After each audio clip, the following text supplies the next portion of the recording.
Alright guys, let's get back to Illusory Tower, and this time it's going to be the guide for floor 42. Now this is definitely a difficult floor, and I feel like it's a bit of a damage check, in the sense that you have to do like a minimum amount of damage to break the enemy fast enough. So there's actually going to be a high requirement in terms of, for example, you need a dupe on Yuta, and you do need the skill level pretty high up. So I have my ultimate attack on Yuta at level 10, and like even looking at the buffing skill, I feel like they kind of need to be that high as well. Like Yaga needs his buffing skill at level 10. My Nanami has his at level 9 as well. And possibly I would even recommend getting to level 10 to make sure you actually get this bit more comfortably, because you can see from my gameplay later on, like the damage is literally very, very tight for me to actually be able to finish off this floor. Now, in terms of the actual strategy itself, basically the enemy hits a lot of high single target damage. So my strategy for this is actually just absorb as much of those single target damage as much as possible. Now for the first round, what you're going to do is you're going to use Miwa, who has ability to taunt, and she should be strong enough in order to make sure she can at least tank one hit as well. So that basically means she can absorb 3 hits on the first round, and then basically only one of your other guys don't get hit in the very first turn. When she actually retreat, then what's going to happen is your Mahito's going to come in, and this Recollection is very, very crucial. Basically allow you to draw an attack on for 3 turns, and once Mahito comes in, he is going to have actually enough curse energy to taunt, sorry, for him to use his skill 2, which is this evasion skill, for exactly 3 turns as well. So that's kind of why it's very important for you to have this him kind of not in the main starting lineup, otherwise he wouldn't have enough curse energy for 3 turns. I mean, you can still do it if you have like mutual trust in order to increase all curse energy by an extra turn, but basically the better way, in my opinion, is actually having him come in as a sub, so that he actually have enough curse energy to do 3 turns back to back evasion, and also taunting off the enemy attack. So basically that means on turn 2, turn 3, and turn 4, you won't be taking any single target attack. The only damage you'll be taking is the AoE attack from the enemy boss, which you can't avoid, but that's fine. And then on turn 5, what you're going to do is that you are also going to use Yaga's this Recollection. Another odd Recollection, but once again, very good one, because this one is able to apply evasion and also draw an attack for twice as well. And basically what's going to happen is on turn 5, there's going to be 1 AoE, another 3 single target attacks, and basically you're going to be able to evade 2 of them. So basically throughout this entire battle, what you will see is that you will only be taking damage from 2 AoE and also 2 single target attack, and that's kind of what I was able to beat this entire stage without using any of those SSR, healing or damage reduction, Recollections, etc. Now there is going to be, however, one SSR Recollection that I kind of recommend you guys to have. Otherwise, like your Yuta need to be a lot stronger than what I had, and that's basically going to be Unity.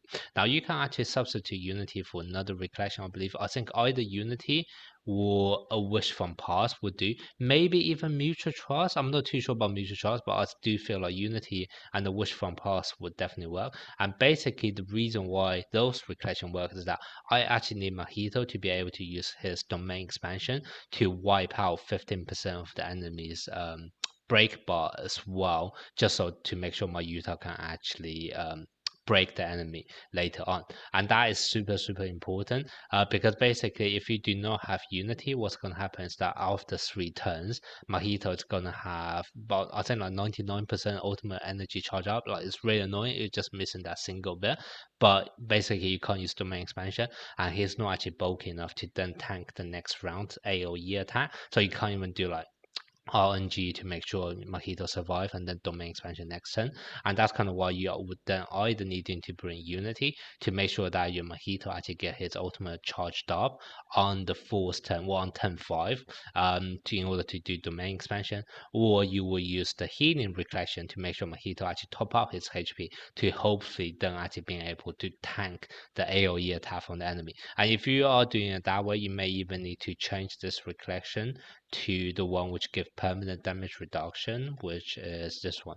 So this one is able to actually give permanent damage reduction, and that basically ensures your Mahito can actually then survive for an extra turn to do domain expansion. So that's basically the other alternative for Unity.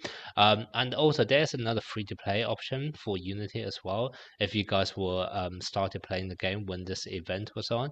So this is actually one of the SSR Recollection given by an event, and basically this one does have this possibility that when you actually land a crit, you are able to increase the ultimate gauge for your whole team. And basically you can actually use this as a way to increase the ultimate energy for Mahito, so he have just about enough in order to actually use his domain expansion. And if you are going to be using this Recollection, I actually recommend equipping on Yaga, because worst case scenario, what you can do is actually use Yaga skill 3, even though ideally you want to buff with him, but worst case scenario, you can actually use his skill 3, which actually do 4 hit, and it's very likely that at least one of those 4 hits is going to be a critical hit, and that basically will allow your Mahito to able to do domain expansion as well. So that's kind of why, even though this is, I guess, a slightly harder to get SSR Recollection, I still think it's somewhat free to play friendly, in the sense that there are definitely quite a few other options you can use instead of this Recollection. But basically, after you're done with this, what's going to happen is on 10.5, you're going to get domain expansion, and then on 10.6, you're going to have the second stack of pride for your Yuta, which you can then go for combo tile with both Nanami and Yuta. Now here is going to be another DPS check in terms of how much damage you can do. If your Yuta, I think it's dupe 2 or higher, I think you are able to get away without needing a crit. And in fact, in my run, I didn't need a crit on my ultimate attack either, but you will see, like, it wasn't enough to break, and I then had to get lucky on the subsequent attack to make sure no one dies, and I was only just about to be able to kill off the boss after another 3 turns, and it was very tight, because if the enemy actually attacked that turn, I would be dead straight away. So it was very, very tight on damage. So if your Yuta is only level 1 dupe, you may need to try your luck with actually getting a critical hit on the ultimate attack. So there is a bit of RNG with that. So be prepared to actually retry the stage quite a few times. And that's also why you will see, for me, I was actually using Yuta skill 2 on his 10-5, because when he actually uses skill 2, what's going to happen is that you are going to apply a critical resistance decrease to the enemies, and that then basically allow you to have a higher chance of crit on your ult in order to make sure that you can actually break the enemy straight away.